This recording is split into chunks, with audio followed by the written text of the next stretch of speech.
BJP ವತಿಯಿಂದ ಆಗಲೇ ನಮ್ಮ ಪಕ್ಷದಿಂದ ಆಗಲೇ ಕೂಗು ಬಂದಿದೆ. ಈ ಮೆಂಬರ್ಶಿಪ್ ಡ್ರೈವ್ ಏನಿದೆ ಅದನ್ನು ಒಂದು ದೊಡ್ಡ ಪ್ರೋತ್ಸಾಹ ಕೊಡಬೇಕು, ಎಲ್ಲರೂ ಬಂದು ಭಾಗವಹಿಸಬೇಕಾಗಿದೆ.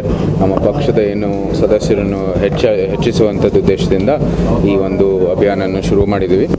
ಇದು ನಮಗೆ ಭಾಳ ವಿಶ್ವಾಸ ಇದೆ. ನಮ್ಮ ವಾಜಪೇಯಿನ ಏನು ಸಿದ್ಧಾಂತ ಇದೆ, ತತ್ವಗಳಿದೆ, ಜನರು ಅದಕ್ಕೆ ಸ್ಪಂದಿಸಿ 3 ಬಾರಿ ನಮಗೆ ಅಂದರೆ ಈ ಕೇಂದ್ರದಲ್ಲಿ ಒಂದು ಒಳ್ಳೆ ಸರ್ಕಾರವನ್ನು ನಿರ್ಮಾಣ ಮಾಡೋಕ್ಕೆ ಅವಕಾಶವನ್ನು ಕೊಟ್ಟಿದ್ದಾರೆ. ಅದೇ ರೀತಿ ಮುಂದುವರಿತಾ ನಾವು ಇಡೀ ದೇಶದಲ್ಲಿ ಎಲ್ಲ ರಾಜ್ಯಗಳಲ್ಲೂ ಕೂಡ ನಾವು ಸರ್ಕಾರವನ್ನು ಸೃಷ್ಟಿ ಮಾಡುವಂಥದ್ದು ಪ್ರಯತ್ನವನ್ನು ಮಾಡ್ತೀವಿ. ಈ ನಿಟ್ಟಿನಲ್ಲಿ ಎಲ್ಲರ ಸಹಕಾರ ಬೇಕಾಗಿದೆ. ಈ ಭವಿಷ್ಯದ ಭಾರತ, ವಿಕಸಿತ ಭಾರತ ನಿರ್ಮಾಣಕ್ಕಾಗಿ ಈ ಒಂದು ಅಭಿಯಾನ ಭಾಳ ಮುಖ್ಯವಾದದ್ದು ಮತ್ತು ನಾವು ಎಲ್ಲರೂ ಪಾಲ್ಗೊಂಡು ಈ ಭವಿಷ್ಯ ಭಾರತವನ್ನು ನಿರ್ಮಾಣ ಮಾಡೋಣ. ಸರ್, ಈಗ ಬಿಜೆಪಿ ವಿಜೇಂದ್ರ ಅವರು ಹೇಳಿದ್ದಾರೆ, ಮುಖ್ಯಮಂತ್ರಿಗಳು ಮೂಡಾಗರ ವಿಚಾರದಲ್ಲಿ ರಾಜೀನಾಮೆ ಕೊಡುವಂತೆ ದಿನಗಳಲ್ಲೇ ಆರಂಭ ಆಗಿದೆ ಅನ್ನುವಂಥದ್ದು ಯಾವಾಗ ಸಿಗ್ಬೋದು ಅಂತ ಸರ್? ಯಾಕೆ ನೀವು ಕೂಡ ಮೂಡಾಗರ ಅಂತ ಹೋರಾಟ ಮಾಡಿದ್ದೀವಿ. ನಾವು ಇದು ಭಾಳ ಸ್ಪಷ್ಟವಾಗಿ ಹೇಳಿದ್ದೀವಿ. ಈ ತನಿಖೆಯನ್ನು ಅವರು ಮಾಡಿಸ್ಬೇಕಾಗಿದೆ. ಫ್ರೀ ಆಗಿರೋ ಓಪನ್ ಸೋರ್ಸಲ್ಲಿ ನಿಟ್ಟಿನಲ್ಲಿ ಅವರು ರಾಜೀನಾಮೆ ಕೊಟ್ಟು ನಂತರ ತನಿಖೆಯನ್ನು ನಡೆಸಿ. ಮೈಸೂರು ನಗರ ಪಾಲಿಕೆಯನ್ನು ಬೃಹತ್ ಮೈಸೂರು ನಗರ ಪಾಲಿಕೆ ಮಾಡಬೇಕು ಅಂತೇಳಿ ಕೆಲ ಶಾಸಕರು ಇಚ್ಛೆ ಪಟ್ಟಿದ್ದಾರೆ. ನಿಮ್ಮ ಪರ್ಸನಲ್ ಒಪಿನಿಯನ್ ಅದೇನಿದೆ ಪರಿಶೀಲನೆ ಮಾಡಬೇಕಾಗಿದೆ. ಮೈಸೂರು ನಗರ ಬೆಳೀತಾ ಇದೆ. ಬೃಹತ್ ಮೈಸೂರು ಎಂಬ ಒಂದು ಯೋಜನೆಯನ್ನು ಅವರು ಜಾರಿ ಮಾಡಬೇಕು ಅಂತ ಹೇಳ್ತಾ ಇದ್ದಾರೆ. ಅದು ಅಭಿವೃದ್ಧಿಗಾಗಿ ಅದು ಅನುಕೂಲ ಆಗೋಂಗೆ ಅಂತ ಕಾಣುತ್ತೆ.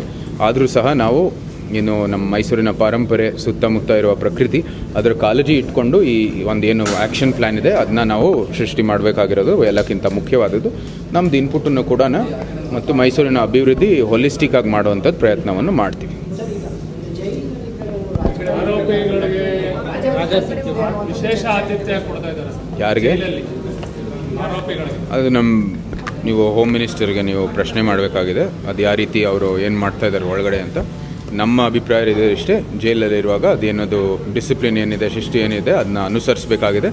ಯಾವುದೇ ರೀತಿ ಯಾರೇ ಇರಲಿ ಅದು ಎಲ್ಲನೂ ಏನು ಪ್ರಕ್ರಿಯೆ ಇದೆ ಜೈಲಿನಲ್ಲಿ, ಎಲ್ಲ ಆರೋಪಿಗಳಿರ್ಬೋದು, ಇನ್ಮೇಟ್ಸ್ಗಳಿರ್ಬೋದು, ಎಲ್ಲರಿಗೂ ಒಂದೇ ರೀತಿ ಇರಬೇಕು ಅಷ್ಟೇ. ನ್ಯಾಷನಲ್ ಹೈವೇ ಅಥಾರಿಟಿಯಿಂದ ಮೈಸೂರು ನಗರದ ಕೆಲ ಭಾಗಗಳಲ್ಲಿ ಫ್ಲೈಓವರ್ಗಳನ್ನ ಮಾಡಬೇಕು ವಿಚಾರವಾಗಿ ಸಾಕಷ್ಟು ಚರ್ಚೆ ಆಗಿದೆ. ಆದರೆ ಕೆಲವು ತಾಂತ್ರಿಕ ಕಾರಣದಿಂದ ನಿಂತಿದೆ ಅನ್ನುವಂಥ ಫ್ಲೈಓವರ್ಗಳು ಮಾಡಬೇಕು ಅಂತೇಳಿ ಊಟಿ ರೋಡು ಮತ್ತು ಇಲ್ಲ, ಅದು ತಾಂತ್ರಿಕ ಅದರಲ್ಲಿ 2 ವರ್ಷ ಹಿಂದೆ ಅದು ಬ್ಲ್ಯಾಕ್ ಸ್ಪಾಟ್ ಅಂತ ಗುರುತಿಸಿ ಅದು ಬೇರೆ ಬೇರೆ ಪರಿಹಾರಗಳು ಬಂದು ಬರೀ ಫ್ಲೈಓವರ್ ಅಲ್ಲ, ಕೆಲವು ಕಡೆ ಅಂಡರ್ ಪಾಸ್ನೂ ಕೂಡ ಇದೆ. ಅದು ನಮ್ಮ ಏನು ಸ್ಟೇಟ್ PWD ಇದೆ ನಮ್ಮ NHAIನಲ್ಲಿ, ಅದರಲ್ಲಿ ಅದು ಆಗ್ತಾ ಇದೆ ಕೆಲಸ. ಅದು 2.5 ವರ್ಷ ಹಿಂದೆ ಕೊಟ್ಟಿರೋಂಥದ್ದು ಪರಿಹಾರ. ಅದು ಪುನಃ ಪರಿಶೀಲನೆ ಮಾಡಬೇಕಂತ ಒಂದು ಏನು ಸಲಹೆ ಒಂದು ಬಂದಿದೆ. ಅದನ್ನ ಮಾಡಿಸ್ತಾ ಇದ್ದೀವಿ. ಅಭಿವೃದ್ಧಿ ಕೊಡುವಾಗ ಸರಿಯಾಗಿ ಕೊಡಬೇಕು. ಅದು 100 ವರ್ಷಕ್ಕೂ ಕೂಡ ಉಪಯೋಗ ಆಗಬೇಕು. ಸುಮ್ಮನೆ ಇದು ಒಂದು ಕೆಲಸ ಆಗಬೇಕು ಅಂತ ಮಾಡುವಂಥದ್ದು ಉದ್ದೇಶ ನಮ್ಮದಲ್ಲ.